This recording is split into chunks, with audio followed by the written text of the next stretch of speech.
Well, hello vinyl community, it's Jacob coming to you from the Dallas Open Micer YouTube channel. I'm back at the record shelf here. I thought I'd see if I could escape the glare of the lights on the forehead over there by the shuttered those shutter window doors. But looks like I can't escape it. I'm definitely not gonna set up studio lighting for these things. Between you and me, I'm not getting paid for this. Well, let's do the without further ado thing and have a little beverage.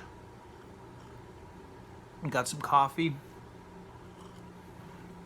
and well, I've got some records that I've been they've been piling up. I've been hauling them in faster than I can make these finds videos. So here are some records from a few weeks back, but to keep things fresh, I'll talk to you about some current events. Last night, went out with the wife for a delightful date. We went to see the local jazz band, the Singapore Slingers, at Lee Harvey's. That's a dive bar in Dallas, Texas. I think you might know where the name came from.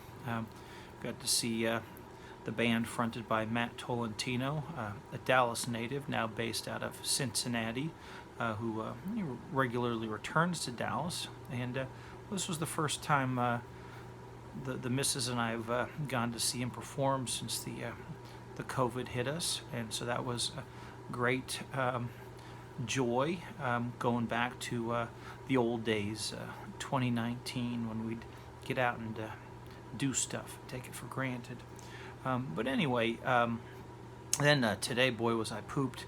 It was a bit of a bummer, as I was hoping to get out to see the Bluegrass Festival there in Farmers Branch. They had a great lineup, very reasonable price of entry, but I was too fatigued to make it. Slept all day today, but looking forward to having the energy to bounce back tomorrow. I'm going to go see a play in Plano, Texas, the Art Center Theater. My pal Bo is putting on a show there. Bride of Frankenstein Goes to Malibu. And then tomorrow night, Sunday, there's the Plano Comedy Festival's grand finale, the Roast Battle Competition. My pal Greg is going up against Barbecue Royalty. Now, we don't have monarchy-style royalty in the United States, but we do have this Rendezvous Barbecue restaurant there, so famous. John Hyatt sang about it in the song Memphis in the Meantime. Well, the fellow that started it up is his grandson, I believe, is a roast battle comedian. He's going to go head-to-head against my pal Greg. Oh, that should be worth the price of admission. Now, I don't live in Memphis, but you can get this stuff by mail. This Rendezvous seasoning goes great with lamb. Anyway, so to kick things off, I'll start with this record here I recently picked up a few weeks ago, and the reason why I chose this one for the first video is this Bean Blossom special. It's not a celebration of beans. It's a bluegrass festival. You might have seen this on another VC channel. It's that got a nice gatefold there, and so this says there was 8 days of bluegrass picking. Say a Bill Monroe thing. Bill Monroe's 7th annual Bluegrass Festival, back home again in Indiana. Now, one of the fellas on this double album, assuming, let's check this out. I haven't played it yet, but there's that boring old MCA label. There's a fella by the name of, where was it? Should I cut this? Carl Jackson. If I had had more energy, more pep in my step, I could have seen Carl Jackson this afternoon at the 3:15 p.m. performance of some Nashville songwriters. But anyway, didn't have the energy to make it, but look forward to hearing these bluegrass legends on this Bean Blossom jam session album. I'm assuming these are live recordings. I didn't look too closely. Now, the story behind this record, this record haul, it was an unexpected record haul. Happened on a Sunday afternoon. The missus and I, we went out to lunch at this diner we had been eyeing. It had an interesting looking building, or it was in an interesting looking building. And we have a go-to diner. We like to go to Chubby's. That's our new go-to spot. And we thought, well, we don't want to wear Chubby's out. Let's try this other place. So we went in there.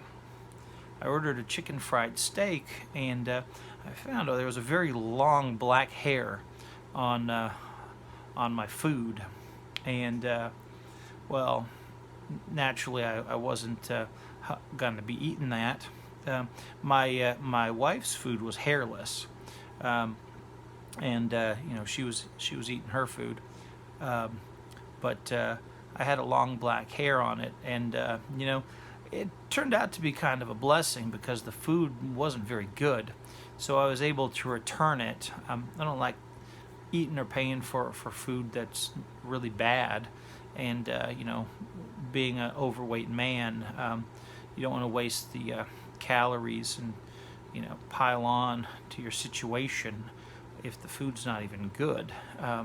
So I was happy to return the food, and you know, on my end, you know, I was happy enough with the really bad coffee, but so I skipped lunch that day, so that gave me an excuse to say, what if I put some of this money I would have spent on lunch we can stop by Half Price Books on the way home and see what we can find. And I found that Bean Blossom, and then I found this one, the House Martins.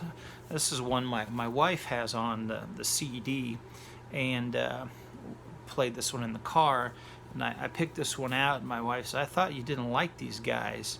I said, no, I don't like them as much as the Proclaimers, but they're kind of catchy. The thing about them is they sound really peppy and happy, but the lyrics have these jagged barbs in them. So there's this song Happy Hour about having fun at a happy hour, but then you go, wait, this guy's having a miserable time at the happy hour. He's with his boss that he doesn't respect. So you got to watch out for these guys. If you're singing along with them, you don't know what they're up to. Now, an interesting detail, I haven't plastic sleeved these yet. That's a very well preserved copy from 1986. They got this message here for you at the bottom. It says, take Jesus, take Marx, take hope. Well, it's an interesting combination. So according to Wikipedia, these guys were into Christianity and Marxism. And well, I'm more of a capitalist Calvinist, so I don't know about this Christian Marxism, but anyway, they do write some catchy tunes. I want to catch myself being hypnotized or brainwashed by their Marxist ideology, but maybe it was just you know, an indiscretion of youth. Sometimes, you know, we look back on the ideas we held in our 20s, and we can say, oh my goodness, that's just the ignorance of youth. But well, moving right along, let's see what else I found. I found this one here, an Emmylou Harris record I've never seen in the wild before. By this time in the 80s, I guess she had lost some of the heat of her, you know, her early rise, her meteoric rise to country stardom. But my goodness, even if this record turns out to be a clunker, isn't it a beautiful cover? Look at nice condition. I do like the border there. And then it's called The White Shoes. Just White Shoes. What a mysterious title. And then there's a nice photograph of white shoes. They're nice looking shoes. Those look like the kind of laces that get very brittle if you don't take good care of them. They could snap on you and leave you stranded. You'd hate to have your laces snap on you. I won't tuck that back in now. I'll do that later on my own time. Your time is too precious. I got one more record for you here. Hey Titus, if you're watching, which I know you are, it's gonna be able to keep this one under 14 minutes for you.